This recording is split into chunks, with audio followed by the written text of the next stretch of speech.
ভাড়াতে গুন্ডা এনেছে আমার মা গো, কোথাকার গুন্ডা জানি না আমি মা গো। 5 জন ছিল আমার মা গো, 5 জন হায়ান ছিল আমার মা গো, সবারই হাতে ছিল অস্ত্র মা গো। আমরা আটকাতে গেছি, আমাদের ছুটি ছুটি আবার বাইরে বার করে দিল আমার মা গো। ম্যাডাম কিভাবে হাসি আটকে রাখছে ও আমার মা গো। তো কেমন আছো তোমরা? আশা করি সবাই ভালো আছো। চলে আসলাম অস্থির বাঙালির আরো একটি নতুন ভিডিও নিয়ে। আজকের পর্বটি আগের মতোই মজার হতে চলেছে। তো বেশি কথা না বাড়িয়ে চলো আমরা ভিডিওতে চলে যাই। আমি হচ্ছে সব ছেলের ক্রাশ। সব ছেলে আমার বাসার সামনে লাইন ধরে আমাকে দেখার জন্য। আমি কখন বাসা থেকে বেরোই, কখন বাসায় ঢুকি, কখন কি খাই, ওরা সব কিছু বলতে পারবে ছেলেরা। মানে ওরা এত আমার খোঁজ খবর নেয় আর কি। আমার মনে হয় অনেক কারণ আছে। এই দুষ্ট বান্ধবী নাকি ছেলেদের ক্রাশ, তাকে দেখার জন্য তার বাসার সামনে নাকি ছেলেরা লাইন দিয়ে দাঁড়িয়ে থাকে। তারা কারা, কোথা থেকে আসে তারা রে ভাই?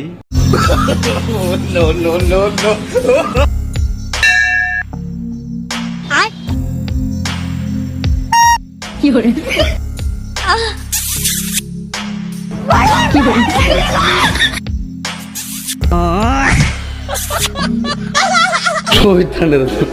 কামটা করলো কি বলেন তো আপনারা? এটা কার বন্ধু হতে পারে? তাকে ভিডিওটি মেনশন করতে পারেন। 1000 কোটি টাকা খরচ করে স্যাটেলাইট পাঠানো হয়েছিল, সেটার মেয়াদ কত বছর আর কতদিন চলবে? সেই স্যাটেলাইট থেকে আমরা আসলে কয় টাকা রিটার্ন পেয়েছি? বলেছিল বিদেশেও ভাড়া দিবে, কোথায় ভাড়া দিয়েছে? এমন ভাবে করাপশন তারা শিখেছে, শিখলে আসলে আওয়ামী লীগের মতোই শিখতে হয় করাপশন। এই জন্য তো বিএনপি আসলে করাপশন করেও পারবে না, ওই বুদ্ধিও নাই। এর চেয়ে তার হেদায়েতের পথে থাকাই ভালো। আওয়ামী লীগ এমন করাপশন করছে, পয়সাপাতি পাঠাই দিয়েছে চাঁদের দেশে। আর আপনি এটা তদন্ত করতে তো চাঁদের দেশে আর একটা কমিটি পাঠানো লাগবে, যাইতেও পারবে না, তো দুর্নীতি ধরতেও পারবে। কথা কি ক্লিয়ার না ভেজাল আছে? কি কথাই ক্লিয়ার না ভেজাল আছে? চাঁদের দেশে আপনারা যাইতেও পারবেন না, আর সেখানে গিয়ে স্যাটেলাইটে দুর্নীতি ধরতেও পারবেন না। আসলে দুর্নীতি করলে এমনটাই করতে হয়, কি বলেন আপনারা?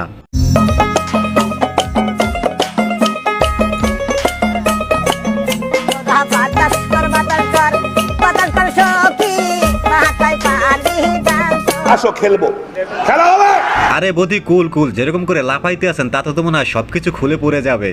যদি আমি বিজয় লাভ করতে পারি, প্রধানমন্ত্রী হতে পারি, শ্রমিকের মজুরি 30,000 টাকা ঘোষণার মধ্য দিয়ে রাজনীতি শুরু করব এবং নদীতে বাঁধ দিয়ে নদী ভাঙা লোকদেরকে রক্ষা করার জন্য ইনশাআল্লাহ নদীতে বাঁধ দেওয়া হবে। তাই আওয়ামী লীগ বিএনপির দিন শেষ, খায়রুল দেওয়ানের বাংলাদেশ।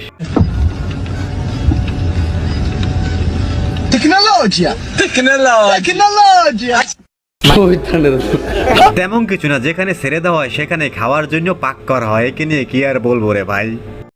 একটা দলে পুরা 99% লোকই চাঁদাবাজ থাকলেই আপনি পুরো সেই দলটাকেই তো চাঁদাবাজ বলতে পারেন না। এটা তো অনাবিকতা, অমানবিকতা, এটাই হোক আর কি। এটা তো অমানবিকতা, পারেন না। একটা দলে 99% লোক চাঁদাবাজ থাকলে 1% লোক এখন ভালো আছে না। আপনার কথা কি ক্লিয়ার না ভেজাল আছে? আসলে একটা দলে 99% চাঁদাবাজ থাকলেই আপনারা সেই দলটাকে চাঁদাবাজ বলতে পারেন না, এটা কিন্তু ঠিক না। মনে করি নির্বাচন 41 সালে হওয়া দরকার। যারা নির্বাচন করছেন তারা যেন আধা পাগল হয়ে যায়। গত 5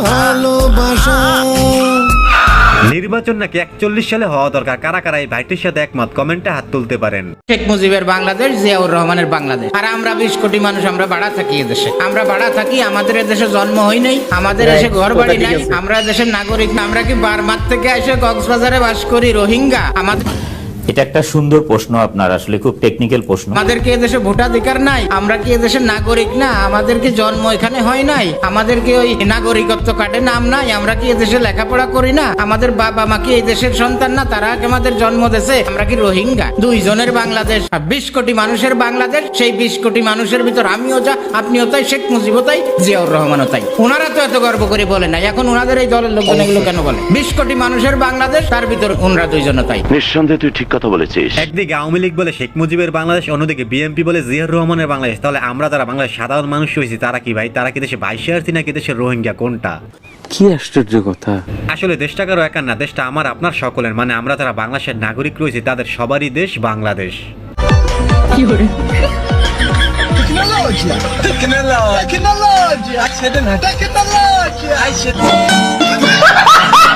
অবস্থা দেখছেন এর? কোথাকার চাকা কোথায় লাগিয়ে চালাইতে আছে। সাবাস ভাই, চালিয়ে যান। দেখছনি এই দি বান্দরের গলায় মুক্তার মালা, কাকের মুখে সবরি কলা। এই বান্দুইরা পোলা সুন্দর মাইয়াটারে পটাইলো কেমনে, রহস্যটা জানতে হয়। ভাইটি তো আসলেই দিচ্ছে, তবে আমার মনে হয় এগুলো হচ্ছে সরকারি চাকরির পাওয়ার। কি বলেন আপনারা? কেসটা তুমি ধরেই ফেলেছো। আপনার নাম? রামিসা। আচ্ছা, আপনাকে ইমপ্রেস করবো কিভাবে? আমাকে ইমপ্রেস কেন করতে হবে? কারণ আপনি দেখতে খুব সুন্দর, আপনাকে ভালো লাগছে। কিন্তু আপনাকে তো আমার ভালো লাগে না। গজব বেজতি। লেকিন এক সেকেন্ড, আপনার কোন ধরনের ছেলে পছন্দ?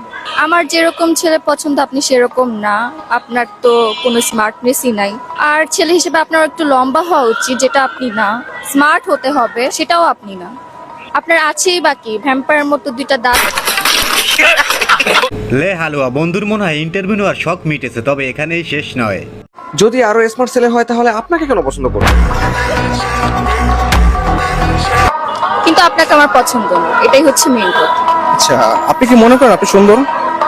আমি নিজেকে সুন্দর মনে করি না। মনে করবেন কিভাবে? সুন্দর হলে তো মনে করবেন। হ্যাঁ, আপনি অনেক সুন্দর, বাট আমি সুন্দর না। হইছে হ্যাপি? আপনি মেকআপ করে আসছেন তাই না? বাট সুন্দরী মেয়েদের মেকআপ ছাড়াই সুন্দর লাগে, আর মেকআপ ছাড়াই সুন্দর লাগে। ও আচ্ছা, থ্যাংক ইউ, ধন্যবাদ। কিন্তু আপনার হচ্ছে প্লাস্টিক সার্জারি। এই জন্য তো বলি বান্ধবী, ক্যামেরা সামনে পেয়ে উল্টাপাল্টা বকতে যেও না, অন্যকে রোস্ট করতে গিয়ে এখন নিজেই রোস্ট হয়ে গেলে। শাবানা ম্যামের অভিনয়গুলো করতে পারি, তার মানে কি আপনি বলতে পারেন না যে আমি ন্যাচারালি কাজের বেটি রহিমা? সো যা বলবেন বুঝে শুনে কথা বলেন। আমি ভাইরাল হওয়ার জন্য মেকআপ করি নাই, ভাইরাল হওয়ার জন্য আমি আমার লাইফের গল্প কাউকে জানাইতে আসি নাই। আমি আমার বিচার চাইতে আসছি, আমার সাথে যা করা হয়েছে যেন ন্যায্য বিচার আমি পাই। ঠিক আছে। কি কথা কি ক্লিয়ার না ভেজাল আছে? বান্ধবীকে কিন্তু কাজের বেটি রহিমা একদমই বলা যাবে না, আপনারা তাকে অন্য কিছু বলেন। হ্যাঁ, বলে যে তুমি আমার সাথে 1 রাত থাকবে। এখন 5 লাখ, 10 লাখ, 1 লাখ, 2 লাখ এরকম মানুষ অনেকেই দেয়, কিন্তু আসো খেলবো, খেলা হবে। কিন্তু এগুলো আমি কখনোই অ্যাকসেপ্ট করি না। এটা একটা মিথ্যা কথা কেন বললেন যে 1 রাতের জন্য আপনাকে মানুষ 5 লাখ 10 লাখ টাকা দেবে? এটা মিথ্যা কথা, আপনি ভাইরাল হওয়ার আমার জন্য কাছে বলছেন। এখনো আছে, এখন ফেক কি না ফেক আমি তো এগুলো চেক করতে যাব না। অবভিয়াসলি দিতেই পারে, যারা রিচ তারা এরকম অফার দিতেই পারে, কিন্তু এগুলো আমি অ্যাকসেপ্ট করি না। আর যদি এরকম মানে এইরকম অফার অ্যাকসেপ্ট করলে কিন্তু আমি আজকে কোটিপতি থাকতাম। বলেন কি? এক রাতের জন্য তাকে নাকি 5 থেকে 10 লাখ টাকা অফার করে। এরা কারা ভাই, কোথা থেকে আসে এরা? আর আপনার মধ্যে কি এমন আছে যে এত টাকা দিয়ে আপনাকে তারা অফার করে? আমাকে বিয়ে করতে হলে নম্র, ভদ্র, লয়াল, সব থেকে বড় কথা হচ্ছিল তার 10 থেকে 20 লক্ষ টাকা ইনকাম থাকতে হবে, এবং তাকে অনেক সুন্দর হতে হবে, এবং সবকিছুতে পারফেক্ট হতে হবে। তাহলেই তাহমিনা ইসলাম, তাহমিনা আফরিনকে তারা পাবে। মানে এটা কোনো এখন ছোট্ট একটা অনুরোধ, আপনি যদি এই চ্যানেলে প্রথমবারের মতো ভিডিও দেখে থাকেন তাহলে চ্যানেলটি সাবস্ক্রাইব করে আমাদের সাথেই থাকবেন। আমাদের মেয়েদের প্রেম করা নিয়ে আমাদের মাদের অনেক সমস্যা। আমার মায়ের কথাই বলি, আমার বয়স যখন 13 বছর ছিল তখন আমার মা আমাকে বলতো তুই এই ছেলের সাথে কথা বইলা দেখ। আর আমার বয়স 23 বছর হওয়ার পর আমার মা একই কথা বলে, শুধু টোনটা ডিফারেন্ট, তুই এই ছেলের সাথে কথা বইলাই দেখ।